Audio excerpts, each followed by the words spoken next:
Hello my dear students of 10th class. बेटा जी ਤੁਹਾਨੂੰ ਇਹ ਪਤਾ ਹੈ ਕਿ ਤੁਹਾਡੇ 3 ਲੈਕਚਰਸ ਅਸੀਂ ਕਵਰ ਕਰ ਲਏ ਹੈ ਮੈਟਲਸ ਨॉन ਮੈਟਲਸ ਦੇ ਤਾਤਾ ਦੇ। ਅੱਜ ਚੌਥੇ ਲੈਕਚਰਸ ਦੇ ਵਿੱਚ ਜਿਹੜਾ ਟੌਪਿਕ ਅਸੀਂ ਕਰ ਰਹੇ ਹਾਂ chemical properties of metals and non metals, chemical properties of metals, ਉਹਦੇ ਵਿੱਚ ਜਿਹੜੀ ਨੈਕਸਟ ਰਿਐਕਸ਼ਨ ਮੈਂ ਕਰਨ ਜਾ ਰਹੀ ਹਾਂ ਉਹ ਹੈ reaction of metal with non metal, ਜਿਹਨੂੰ ਤੁਸੀਂ ਪੰਜਾਬੀ 'ਚ ਕਹਿ ਸਕਦੇ ਹੋ ਧਾਤਾਂ ਅਤੇ ਅਧਾਤਾਂ ਦੀ ਪ੍ਰਤੀਕਿਰਿਆ। ਠੀਕ ਹੈ ਜੀ ਬੇਟਾ ਜੀ, ਮੈਂ ਤੁਹਾਡੀ ਰੈਫਰੈਂਸ ਲਈ ਲਿਖ ਰਹੀ ਹਾਂ ਧਾਤਾਂ ਅਤੇ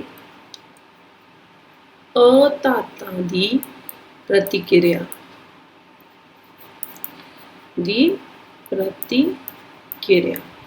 ठीक है डियर स्टूडेंट्स, ये धाता ते अधाता की प्रतिक्रिया है, यानी रिएक्शन है मैटल्स ते नॉन मैटल्स की। Reactivity of element is the tendency to attain the completely filled valence shell. किसी भी सबस्टांस की रिएक्टिविटी जिहड़ी है प्रतिक्रिया है वट इज़ दैट कि उन्हें अपना वैलेंस शेल या अष्टक नूं पूरा होण करना है। पूरा करके की अटेन करनी है जी, की अटेन करनी है नोबल गैस कन्फिगरेशन। ठीक है जी, की अटेन करनी है नोबल गैस कन्फिगरेशन। ठीक है, atoms of metals lose electrons from their valence shell to form cation.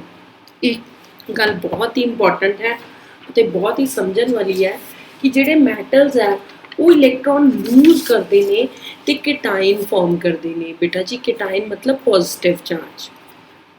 ठीक है, तुहानू भी पता है कि जदों असी कोई चीज़ लूज करते हाँ ਜਾਂ ਅਸੀਂ ਕੋਈ ਚੀਜ਼ ਦਿੰਦੇ ਹਾਂ ਤੇ ਵੀ ਫੀਲ ਸੁਪੀਰੀਅਰ, ਪਰ ਜਿਹੜਾ ਬੰਦਾ ਸੁਪੀਰੀਅਰ ਫੀਲ ਕਰਦਾ ਹੈ ਉੱਤੇ ਕਿਹੜਾ ਜੀ, ਉੱਤੇ ਕਿਹੜਾ ਚਾਰਜ ਆਏਗਾ, ਉੱਤੇ ਆਏਗਾ ਕੈਟਾਇਨ। ਠੀਕ ਹੈ, ਜਦੋਂ ਵੀ ਇਲੈਕਟ੍ਰੋਨ ਪੋਜ਼ਿਟਿਵ ਚਾਰਜ ਆਏਗਾ, ਜਦੋਂ ਵੀ ਇਲੈਕਟ੍ਰੋਨ ਜਿਹੜੇ ਦਿੰਦੇ ਹਾਂ ਆਪਾਂ ਤੇ ਉੱਤੇ ਕਿਹੜਾ ਚਾਰਜ ਆਏਗਾ, ਧਨ charge.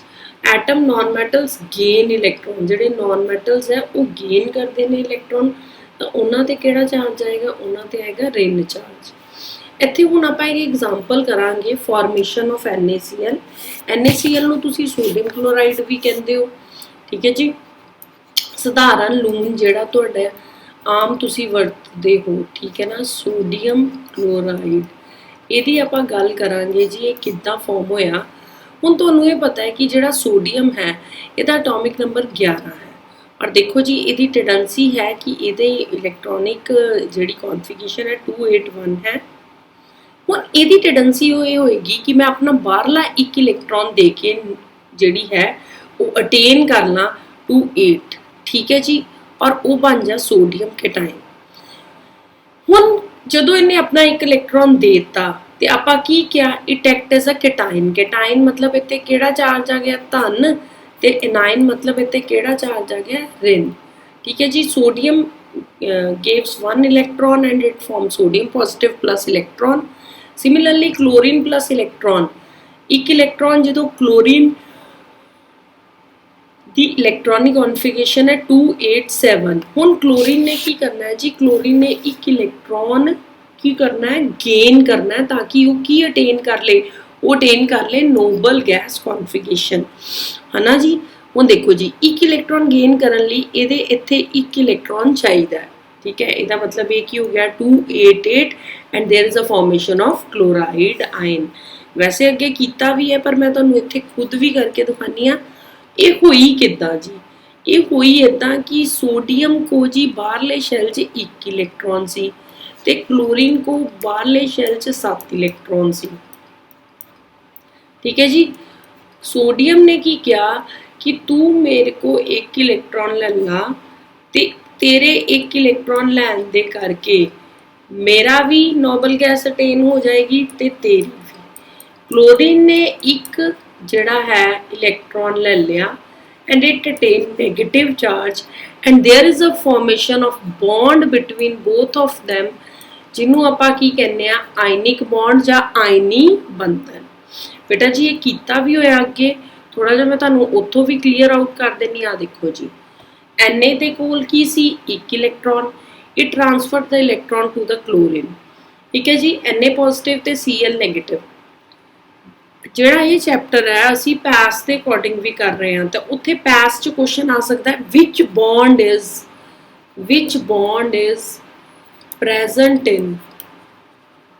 bond is present in NaCl। ਤਾਂ ਤੁਹਾਡਾ ਆਨਸਰ ਕੀ ਹੋਏਗਾ? Ionic bond. ਔਰ ਪੰਜਾਬੀ ਮੀਡੀਅਮ ਤੁਹਾਡਾ ਆਨਸਰ ਕੀ ਹੋਏਗਾ? ਆਇਨੀ ਬੰਧਨ। ਠੀਕ ਹੈ ਜੀ। ਔਰ ਇਦਾਂ ਦੇ ਕੰਪਾਊਂਡਸ ਨੂੰ ਆਪਾਂ ਕੀ ਕਹਿੰਦੇ ਆ? ਇਦਾਂ ਦੇ ਜਿਹੜੇ ਯੋਗਿਕ ਬਣੇ ਇਹਨਾਂ ਨੂੰ ਆਪਾਂ ਕਹਿੰਦੇ ਆਇਨਿਕ ਕੰਪਾਊਂਡਸ ਜਾਂ ਆਇਨਿਕ ਯੋਗਿਕ ਜਾਂ ਬਿਜਲਈ ਸੰਯੋਜਕ, ਇਲੈਕਟ੍ਰੋਵੈਲੈਂਟ ਕੰਪਾਊਂਡ ਵੀ ਆਖ ਦਿੰਦੇ ਆ। ਬੇਟਾ ਜੀ ਸੇਮ ਕੇਸ ਹੈ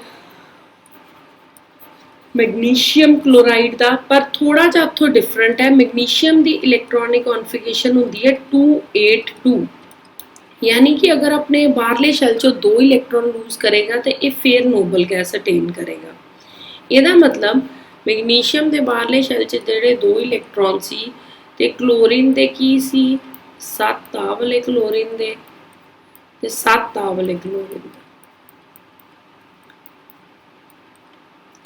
एक इलैक्ट्रॉन ਇਹਨੇ ਲੈ ਲਿਆ, एक इलैक्ट्रॉन ਇਹਨੇ ਲੈ ਲਿਆ ਤੇ what it form magnesium 2 positive ਤੇ Cl 1 2 3 4 5 6 7 ਤੇ 8 ਤੇ Cl ਕੀ ਹੋ ਗਿਆ ਜੀ? ਨੈਗੇਟਿव। और किन्ने Cl ਨਾਲ ਕੰਬੀਨੇਸ਼ਨ ਹੋਇਆ ਜੀ? 2 ਦੇ ਨਾਲ। ਠੀਕ ਹੈ। There is a formation of magnesium chloride. देखिया ਹੁਣ ਤੁਹਾਨੂੰ ਸਮਝ ਆਇਆ ਕਿਉਂ NaCl ਦਾ ਫਾਰਮੂਲਾ ਇਦਾਂ ਹੁੰਦਾ ਹੈ ਤੇ MgCl2 ਦਾ ਇਦਾਂ ਹੁੰਦਾ। ਅੱਗੇ ਕੀ ਬਹੁਤ ਇੰਪੋਰਟੈਂਟ ਗੱਲ ਆਪਾਂ ਪੜ੍ਹਨੀ ਹੈ ਜੀ, ਉਹ ਇਹ ਪੜ੍ਹਨੀ ਹੈ ਕਿ ਇਹਨਾਂ ਦੇ नेचर किहो जी होंदी, यानी कि इन्हां दी प्रॉपर्टीज किहो जी होंदियां आयनिक कंपाउंड दियां। ठीक है जी। इन्हां दी प्रॉपर्टीज किहो जी होंदियां ते आओ गल करिए इन्हां दी प्रॉपर्टीज बारे। बेसिकली जिहड़ी आपां गल करांगे इन्हां दी फिजिकल प्रॉपर्टीज बारे करांगे। ठीक है जी। आयनिक कंपाउंड्स की सब तो पहले तो डेफिनेशन कि वो यौगिक जिहड़े किद्दां बनदे ने? इलैक्ट्रॉन मतलब धात ते इलैक्ट्रॉन दे जान नाल बने। धात तो अधात वाल इलैक्ट्रॉन के जान नाल बने यौगिक नूं असीं आयनिक यौगिक कहने आ। इंग्लिश मीडियम तुहाडे लई की लिखिया होया है? The compound formed by transfer of electrons from metal to non metal. Punjabi medium लई मैं लिख देनी आ धात तो अधात वल। ठीक है। धात तो अधात वल इलैक्ट्रॉनां ਦੇ ਜਾਣ ਨਾਲ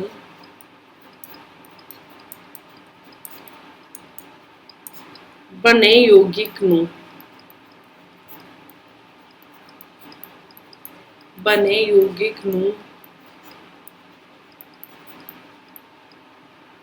ਆਇਨੀ ਯੌਗਿਕ ਕਹਿੰਦੇ ਹਨ। ठीक है जी। धात तो अधात वाले इलैक्ट्रॉन के जान नाल बने यौगिक नूं आयनी यौगिक कहते हैं। ठीक है जी। हुण आपां इन्हां दियां पढ़ांगे प्रॉपर्टीज किदां दियां पढ़ांगे? Physical nature, melting and boiling point, solubility and conduction of electricity. सब तो पहले तो फिजिकल नेचर च गल करांगे असीं भौतिक अवस्था दी। भौतिक अवस्था तो तुसी की समझते हो? भौतिक अवस्था मीनस कि उसकी फिजिकल स्टेट किदां दी, उसदा नेचर किदां दा बेटा जी। ते आयनिक यौगिक ठोस अते कुछ कठोर हुंदे हन। ठीक है जी। ठोस हुंदे ने, कठोर हुंदे हैं and they are generally brittle means भुरभुरे हुंदे हन अते दबाव पाउण नाल टुकड़े टुकड़े हो जाते हैं। ब्रिटल नूं आपां पंजाबी च कहने आ भुरभुरे। ठीक है जी। ते जदों दबाव पाने आ ते की हो जाने आ जी? टुकड़े टुकड़े। पिघलाओ एंड उबाल अंक यानी मेल्टिंग एंड बॉइलिंग पॉइंट। आयनिक यौगिकां दे पिघलन अंक ते उबाल अंक उच्चे हुंदे हन। की हुंदे ने? उच्चे हुंदे हन। ठीक है जी। ते इस दा कारण है कि मजबूत अंतर आयनिक खिच नूं तोड़न लई ऊर्जा की काफ़ी मात्रा लोड़ हुंदी है। घुलनशीलता solubility generally soluble in water and insoluble in solvent such as kerosene. बेटा जी हम तुसी नमक भी देखिया आसानी ना पानी च घुल जाता। ठीक है ना।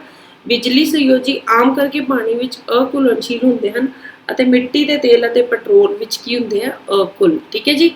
ਜਿਹੜੇ ਸੋਲਵੈਂਟਸ ਹੈ ਲਾਈਕ ਕੈਰੋਸਿਨ ਆਇਲ ਤੇ ਪੈਟਰੋਲ ਇਹਦੇ ਚੋਂ ਅਕੁਲ ਹੁੰਦੇ ਨੇ, ਜਦਕਿ ਦੂਜੇ ਪਾਸੇ ਕੀ ਹੁੰਦੇ ਨੇ, ਘੁਲਣਸ਼ੀਲ। Conduction of electricity that is बिजली चालकता, ठीक है, बिजली चालकता। Ionic compound conduct electricity in molten and solution but not in solid state. बेटा जी बहुत इंपॉर्टेंट पॉइंट है और पेपर च भी इस क्वेश्चन आता है कि जिहड़ा ठोस NaCl है वो बिजली जिहड़ा है उन्होंने कंडक्ट नहीं कर सकता, जबकि जे तुसी कहो कि मोल्टन NaCl ਜਾਂ ਫਿਰ ਤੁਸੀਂ ਕੀ ਕਹੋ ਮੋਲਟਨ ਦੇ ਨਾਲ ਸੋਲਿਊਸ਼ਨ ਫਾਰਮ ਦੇ ਵਿੱਚ ਜਿਹੜਾ NaCl ਹੈ ਉਹ ਬਿਜਲੀ ਕੰਡਕਟ ਕਰ ਸਕਦਾ ਹੈ। ਬੇਟਾ ਜੀ ਤੁਹਾਨੂੰ ਇਹ ਪਤਾ ਹੈ ਕਿ ਕਿਸੇ ਵੀ ਕੰਪਾਊਂਡ ਚੋਂ ਬਿਜਲੀ ਕੱਢਣ ਲਈ ਕੀ ਹੋਣਾ ਚਾਹੀਦਾ, ਬਿਜਲੀ ਕੱਢਣ ਲਈ ਚਾਰਜਿਤ ਆਇਨ ਹੋਣੇ ਚਾਹੀਦੇ ਹਨ। ਮੈਂ ਇੱਥੇ ਲਿਖ ਰਹੀ ਹਾਂ ਕਿਉਂਕਿ ਨੀਚੇ ਸਪੇਸ ਘੱਟ ਸੀ। ਚਾਰਜਿਤ ਆਇਨ ਹੋਣੇ ਚਾਹੀਦੇ ਨੇ, ਕਣ ਹੋਣੇ ਚਾਹੀਦੇ ਨੇ, ਚਾਰਜਿਤ ਕਣ ਭਾਵ ਜਿਹਨੂੰ ਆਪਾਂ ਕਹਿੰਦੇ ਆਇਨ ਹੋਣੇ ਜ਼ਰੂਰੀ ਹਨ, ਠੀਕ ਹੈ ਜੀ। ਹੁਣ ਜਦੋਂ ਤੁਸੀਂ ਆਇਨਿਕ ਯੌਗਿਕਾਂ ਨੂੰ ਪਾਣੀ ਵਿੱਚ ਘੋਲੋਗੇ ਤੇ ਈਜ਼ੀਲੀ ਉਹਦੇ ਕੀ ਬਣ ਜਾਣਗੇ, ਜਿੱਦਾਂ NaCl ਹੈ तो it will break into Na positive plus Cl negative, easily ਉਹਦੇ ਆਇਨ ਬਣ ਜਾਣਗੇ and there is a transfer of this electricity, ठीक है ना। ठोस अवस्था ਵਿੱਚ ਆਇਨਿਕ ਯੌਗਿਕਾਂ ਬਿਜਲੀ ਦੀ ਧਾਰਾ ਤੇ ਚਾਲਕ ਨਹੀਂ ਹੁੰਦੇ क्योंकि इन्हां यौगिकां दी कठोर बनतर कारण आयनां दी गति संभव नहीं हुंदी। कठोर बनतर करके whenever it is solid उन्हां दी कठोर बनतर करके आयनां दी जिहड़ी गति है NaCl विच आयनां दी गति है वो पॉसिबल नहीं है, गति नहीं हुंदी। सो डियर स्टूडेंट सिंपल जिहा आंसर है कि जिहड़ी सानू क्यों आपां कहने आ कि सॉलिड स्टेट दे विच ही जिहड़े सॉल्वेंट है दिस इज लाइक कि वो बिजली कंडक्ट करते हैं। क्यों? क्योंकि जिहड़ी बिजली चालकता है that is totally depend upon ions. J ions possible है, जे आयंस होणगे तो फिर ही बिजली चालकता होएगी।